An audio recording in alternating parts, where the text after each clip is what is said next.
Hello po, Fire Sign, Aries, Leo, and Sagittarius. Kumusta po kayong lahat? Okay, so Fire Sign, maraming salamat po sa walang sawang pagsubaybay sa ating pong mga reading. And kung ikaw ay bago pa lang sa ating channel, mag-subscribe na po kayo and i-click mo na rin yung ating notification bell para lagi kang updated sa ating mga bagong upload, okay? So yun, Fire Sign, grabe no, hindi ako nakagawa ng elemental kasi grabe talaga yung ubo ko. Okay, hindi ko na kayang gumawa ng maraming video, kahit private reading. Hindi ko mapigilan talaga yung ubo ko. So, nitong mga nakaraan guys, pinipilit ko na lang yon. Tapos, i-explain ko lang guys yung sa side ko, no? Okay, kung bakit babalik na tayo sa elemental. Kasi talagang desidido na ako na magko-collective na lang. Kasi talagang hindi ko na kaya guys eh. Sabihin ko sa inyo, private reading kahit 6 minutes lang yan. Hindi ko magawa yung video. Okay? Marami nang ginawa sa akin. Nagpa-check up. Uminom ako ng antibiotic. Ang dami kong gamot na ininom. Hanggang sa parang kanina lang. I mean, kahapon. Okay? Kahapon ng gabi. Nagpa-albularyo na ako. Okay? Hindi ko na kasi kaya, no? So, syempre, second option ko yung ganon. Tapos, after nun, wala na akong nararamdamang sakit sa lalamunan ko. Ganyan. Parang ang bilis lang. Ang bilis lang nung nangyari. Ang bilis ko lang gumaling. Ngayon, parang sinipon na lang ako. Tapos nawala na yung ubo ko talaga. Pagkatapos kong magamot. So, hayon. Hindi ko na guys i-detalye. Pero, grabe, no? Grabe. Kung naririnig nyo lang, no? Or nakikita nyo lang, or nakasama nyo ako araw-araw. Grabe yung ubo ko. Nanginginig pa ako habang umuubo. Andun pa ako sa point na parang feeling ko katapusan ko na talaga. As in, hindi ko na talaga guys kinakaya yung pag-ubo. Okay, so ayan fire sign. Tignan natin. Grabe, no? So kung kayo guys may nararamdaman, syempre una nyong gawin, magpa-check up muna kayo. Then kung hindi kayo gumagaling sa mga ginagawa sa inyo, gamot walang masama na maniwala tayo sa mga manggagamot. Kasi sa akin, effective naman. Nawala talaga yung ubo ko, guys. Ayan. So, for sign, tignan natin gabay, kapalaran mo. Aries, Leo, Sag. Meron tayong Two of Swords, Decision, Waiting, Solitude, Block, Balance, and Track. Ayan. May nakikita ko dito na parang may nakakatampuhan ang mga fire sign or pwede may nagtatampo sa inyo, no? May nakikita akong conflict about communication. So, hayan, may nakikita ko nag-aantay dito at parang feeling na itong taong to, nag-iisa siya, iniwan siya, or parang ikaw siguro, no? Pwede ikaw kung sino man ang nakaka-feel sa inyong dalawa. Pwede ikaw yung nakaka-feel dito na parang bigla ka nalang inabandona, bigla ka nalang tinalikuran, or parang feeling mo ginamit ka. Okay? So, binablock mo yung energy na itong taong to, guys, or tinatry mong i-balance yung emosyon mo rin. Ayan. Tignan pa natin fire sign. Aries, Leo, Sag. Okay, so meron tayong, diba? Nakikita ko dito guys, itong taong to, meron siyang inaantay. So, feeling ko inaantay niya na maging successful siya. And sa nakikita ko dyan, gusto niya na masuportahan ka. Ayan, gusto niya na masuportahan ka niya, gusto niya maipakita sa inyo na kinaya niya, gusto niya na maramdaman mo na talagang mahal ka niya or seryoso siya, special ka sa kanya. 3 of Wands, nag-aantay lang siya guys, no? So, hindi ka niya guys gano'n napapansin. Kung yun ang napapansin mo, no, or yun yung nararamdaman mo, pwedeng hindi ka gano'n napapansin itong taong to kasi meron siyang ibang inaantay. I think opportunity yon.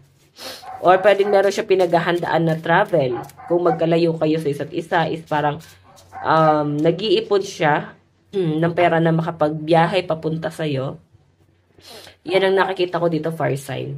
Okay? Kung mararamdaman mo na bakit parang bigla siyang nagbago, so ito yung nararamdaman ko sa kanya. Okay? May pinaghahandaan siya. Tignan pa natin fire sign. Meron, wow, Ace of Pentacles, big amount of money, success. So, fire sign, may nakikita ko dito na kailangan mo rin ng tulong, no? Lalo na pagdating sa finances. Kasi parang ikaw, syempre, napapagod na parang ikaw na lang lagi nagpo-provide. Para kang charity, bigay ka ng bigay. Ayan. Okay, so ngayon kasi guys, may nakakita ko dito, meron kang inaantay. Siguro ikaw to nag-aantay sa pera mo or nag-aantay ka sa kung ano pa ba yung pwede mong maging source of income. So, undecided pa rin kayo guys, lalo na kung nag-iisip ka about sa business, no? Okay? So, ayan. Siguro kaya hindi ka makapag-decide kasi ayaw mong biglayin. Baka magkamali ka ng desisyon tapos hindi ka naman talaga ready dito sa sinimulan mo na to. Okay, so far sign na yan, Ace of Pentacles, may nakita akong bagong trabaho or paparating na parang bagong source of income, opportunity. Ang ganda guys, no? Magiging maganda yung daloy ng pera mo dyan, far sign.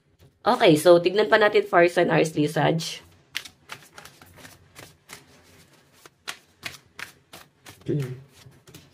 Meron tayong 7 of Pentacles. So, mararamdaman mo far sign na yung energy mo na mas nagpo-focus ka sa pera. Okay, mas magpo-focus ka sa source of income mo, sa trabaho mo. Kakalimutan mo to, si King of Cups. So, I think sa love life mo or someone na nag-aantay sa'yo. Kakalimutan or hindi mo masyadong papansinin. Or hindi mo na mapapansin talaga kasi mas iniisip mo dito yung mga mas mahalaga. Pwede rin naman far sign na ang iniisip mo rito is yung hobby, no? Bagong libangan. Ayan. Meron kang bagong pagkakaabalahan. So, napakalawak ng mga iniisip ng mga far sign. Lalo na pagdating dito. Okay, so tingnan pa natin far sign, Aries, Leo, Sag.